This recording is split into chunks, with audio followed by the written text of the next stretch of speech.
En RD Congo, l'Observatoire de la défense publique constate que les promesses de Félix Tshisekedi sur une meilleure gestion des finances publiques n'ont jusque-là pas été tenues. Un rapport contredit par la présidence de la République.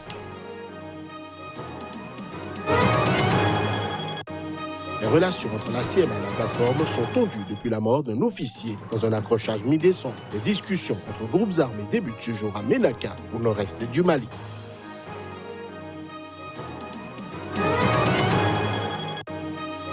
L'Ouganda a libéré ce mercredi 9 prisonniers rwandais en signe de bonne volonté. Leur libération intervient alors que les tensions sont vives depuis plusieurs mois entre les deux voisins.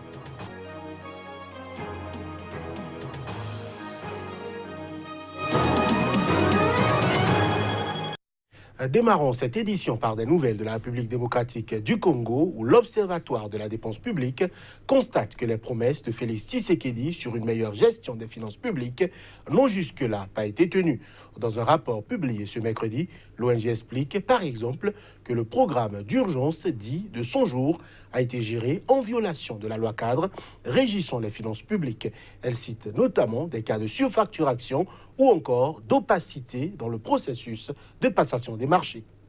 Dans son rapport, l'Observateur de la défense publique, ODEP, affirme que les projets lancés dans le cadre du programme de 100 jours ont une valeur d'environ 2,5 milliards de dollars américains. Faux, retorque la présidence de la République qui soutient que le coût global des projets est de 497 millions de dollars avec un taux d'exécution d'environ 110%. Elle accuse l'ODEP d'incorporer dans son analyse d'autres projets qui ne figurent pas dans le programme d'urgence de Félix Tshisekedi. L'ODEP note que 21 projets auraient été effectués de gré à gré et le budget de 5 d'entre eux dépasserait le seuil légal d'éligibilité qui est de 4 millions de dollars.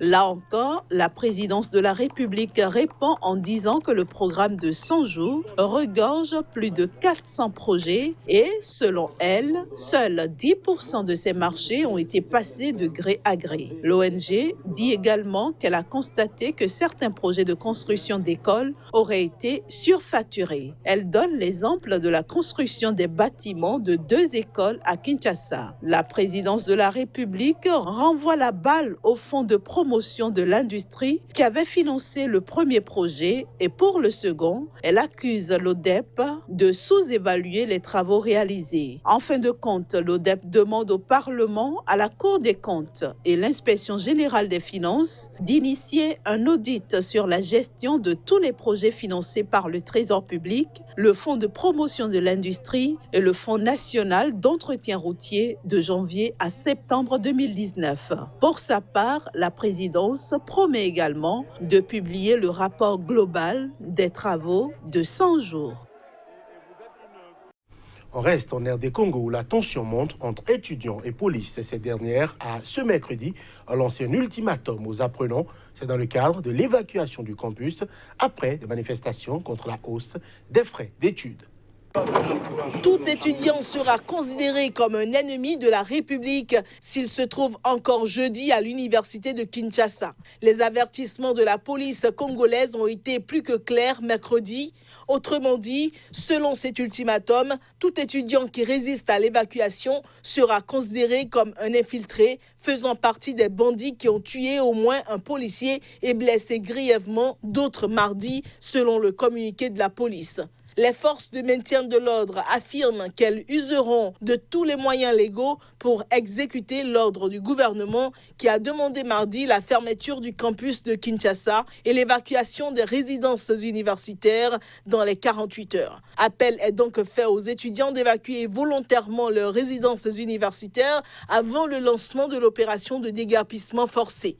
Des médias congolais ont relayé l'angoisse d'étudiants venus de province et sans endroit où dormir dans la capitale. Depuis lundi, les étudiants de l'Unikin protestent contre l'augmentation des frais de scolarité à 285 $ en 2020 contre 275 l'année dernière. Dans le détail, les étudiants jugent défavorable le taux de conversion du franc congolais avec le dollar passé de 920 à 1700 francs congolais. Le président de la République, Félix Tshisekedi, a prévu recevoir le comité des étudiants avant le prochain conseil des ministres vendredi. L'Ouganda a libéré ce mercredi 9 prisonniers rwandais en signe de bonne volonté. Leur libération intervient alors que les tensions sont vives depuis plusieurs mois entre les deux voisins, d'anciens alliés, qui en sont venus à s'accuser mutuellement d'espionnage, d'assassinat politique et d'ingérence. L'Ouganda et le Rwanda avaient signé en août un accord par lequel ils s'engageaient à respecter leur souveraineté réciproque et à s'abstenir d'actions de déstabilisation sur le sol adverse. Mais les discussions qui ont suivi pour mettre en œuvre des mesures pratiques se sont révélées difficiles et à l'issue d'une réunion en décembre, les deux pays ont échoué à s'accorder sur les termes d'un communiqué final. Dans le contexte de bonne volonté exprimé dans les efforts pour normaliser les relations entre les deux pays, le gouvernement ougandais a retiré les accusations pesant à l'encontre de 9 citoyens rwandais pour des délits divers comprenant notamment la possession d'armes à feu et de munitions. La décision prise hier par le gouvernement ougandais de libérer 9 Rwandais est un bon pas vers l'avant, mais il y a encore beaucoup d'autres en prison. Nous allons poursuivre la négociation. Nous espérons que d'autres seront libérés, que d'autres éléments de l'accord seront mis en œuvre, puis nous dirons aux Rwandais qu'ils peuvent aller en Ouganda en toute sécurité pour y faire leurs affaires, tant qu'ils savent qu'il n'y a pas de problème. Nous espérons que c'est un bon début et que cela se poursuivra.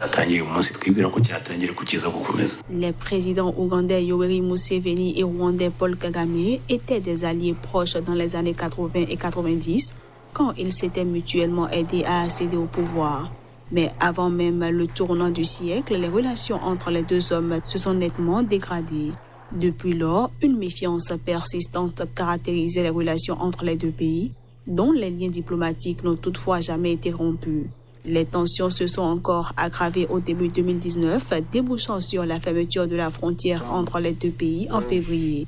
Dans des messages publiés sur Facebook et Twitter pour le Nouvel An, Yoweri Museveni a promis cette année que l'Ouganda ferait sa part pour la normalisation des relations avec le Rwanda. Il a également annoncé que de nouvelles rencontres auraient lieu très prochainement et que les deux pays prendraient des mesures décisives pour mettre fin aux tensions. Mais en attendant, la frontière est toujours fermée du côté du Rwanda, qui continue à empêcher les biens et citoyens ougandais d'entrer dans le pays. L'annoncé en titre, les relations entre la CMA et la plateforme sont tendues depuis la mort d'un officier dans un accrochage mi-décembre. Des discussions entre groupes armés doivent débuter ce jour à Ménaka, au nord-est du Mali. Objectif, apaiser les tensions entre la CMA et la plateforme, deux grandes coalitions Touareg.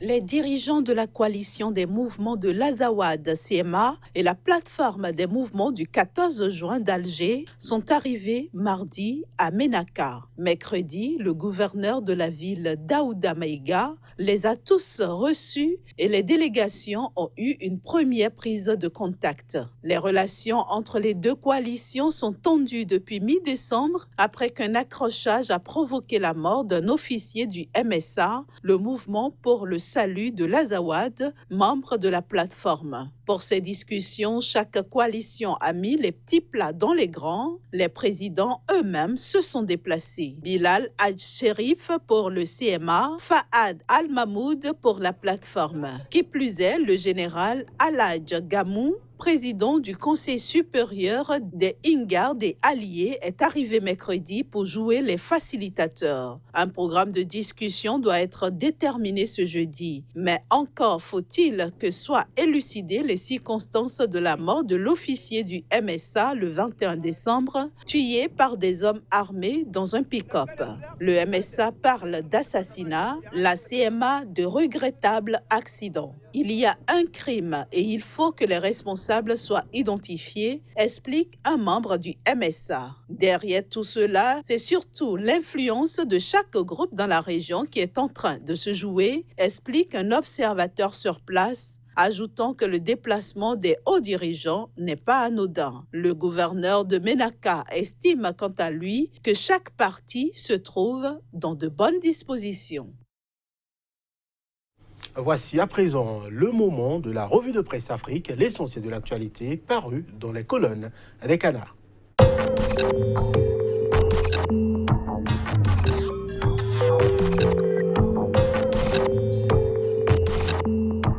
Bienvenue dans la revue de presse Afrique du jour. Au Sénégal, les rapports sont tendus entre les partis. L'AS affiche en manchette attaque et contre-attaque entre Famara Ibrahima Sagna et la commission politique. Le dialogue national plombé. Autre titre contre la hausse du prix de l'électricité, Wade rejoint Nourlank dans le combat. Sud Quotidien, remise en cause du fonctionnement de la commission cellulaire en charge du dialogue politique. Nomadiong réajuste les jeux. Le Témoin sur un autre sujet, opérateur mobile virtuel Friture sur la ligne du Mabaki-Oufal. Un contentieux sur les tarifs empêche l'opérateur Chouchou des Mourides de démarrer ses activités.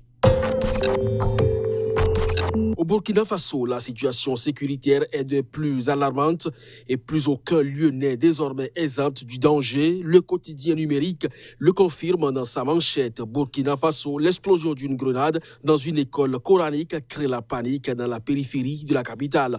Le quotidien, dans sa parution du jour, titre également sur cette même actualité et se veut plus précis. Explosion d'une grenade dans une école franco-arabe à Noguin, arrondissement 9 de Ouaga. 4 élèves blessés, dont 2 dans un état grave. En Côte d'Ivoire, le jour renseigne sa une. Premier conseil des ministres de 2020, Ouattara aux Ivoiriens. Nous devons tourner définitivement la page des crises post-électorales. Le nouveau réveil croit plutôt sa voix et titre à 10 mois de la présidentielle. Ouattara assis sur une montagne de problèmes et de s'interroger, ouvrira-t-il un dialogue inclusif avec l'opposition? Le nouveau courrier à présent, situation socio-politique explosive, rebondissement dans la guerre Ouattara-Soro. La guerre ne serait pas qu'entre les alliés d'hier. Le sursaut affiche en titre Rassemblement des oufouettistes. La guerre des chefs fait rage. Au RHDP, les derniers coups de gond à Bictogo. Au Cameroun, les prochaines élections risquent de ne pas bien se passer partout. Le jour de titré Nord-Ouest, feu sur les candidats aux élections. Des pyromanes s'en prennent au bien des candidats engagés dans le scrutin municipal et législatif du 9 février. Même titre avec le Messager municipal et législatif. Péril sur les élections dans le Nord-Ouest et le Sud-Ouest. Mais mutation de son côté, titre Nord-Ouest et Sud-Ouest. L'adieu aux armes, des ex-Ambaboy racontent comment ils ont été embarqués dans l'aventure sécessionniste. Ce sera tout pour cette revue. Merci et à demain.